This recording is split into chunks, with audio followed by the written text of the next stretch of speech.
So, so the phone rings at 10 o'clock in p.m. in the waiting room. My brother answers it. It's Larry's wife.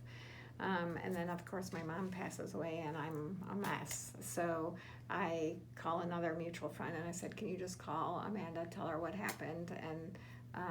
And then Monday, she called me again, and she said, the reason I was calling you is because we're coming to Florida. We have a gift for you, and we want to, now we're going to try to get there before your mom's memorial service the following day. They arrived a half an hour before I had to leave for my mom's memorial service to my mom's house, and they walked in with a Build-A-Bear box. And Amanda says, Morgan made this a week ago, and she said, when she came out of the store, she said, this is for Debbie. Debbie needs a present. She said, I've been trying to get her to play with it all week long, and she just kept saying, it's for Debbie. Debbie needs a present. So Amanda and I just looked at each other and just went, it's Larry. He wants us to be connected. So we took the Build-A-Bear, the little bear was a little pink teddy bear, and it's got little hearts on its feet, and she kissed the heart before she put it in the, and I said to Morgan, can we take a picture? Now she's like 3.5 or 3, whatever, and she's behind her back. Amanda's going, she doesn't let anyone take pictures of her. We got one picture of all of us and the bear. And so you see, so when I got the very first office of Freedom Waters Foundation, the first picture that went up was Larry's. So he stares at me every day, and he's part of my inspiration every day. And then you'll see I have other people on my wall. My mom's on my wall. There's a whole inspiration on my wall. So that's the whole Larry story. Then there's a lot of magic that happens around Freedom Waters all the time. So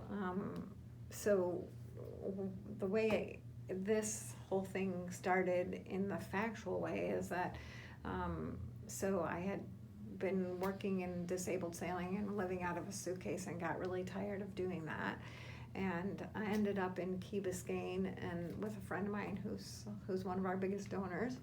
And she's just like, settle here and see what you want to do. And I started working for the Miami-Dade County Public Schools while I was doing that.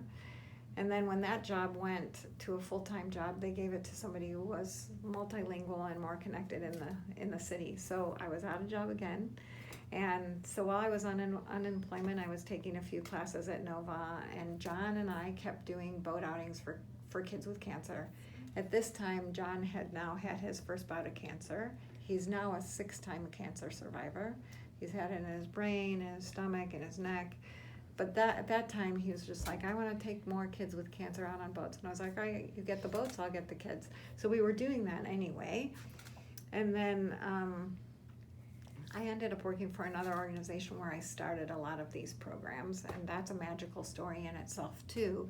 So I was getting my resume redone and at Nova Southeastern University, and the guy said, you should really talk to this guy. You guys might have something in common. We called him and he said, well, we don't have any jobs open right now, but send me her resume. So we did that night. I went home that same day, and there was a message, email from a friend of mine in New Jersey who said, I sent your video of you doing disabled sailing to a guy in California. He wants you to call him. So I called that guy and he said, oh, I already sent your video to our president in New York. So this president in New York got my video and my resume, the same 24-hour period, one from Florida, one from California, and in a week he was sitting in front of me saying, so would you like to start a disabled sailing program in Fort Lauderdale?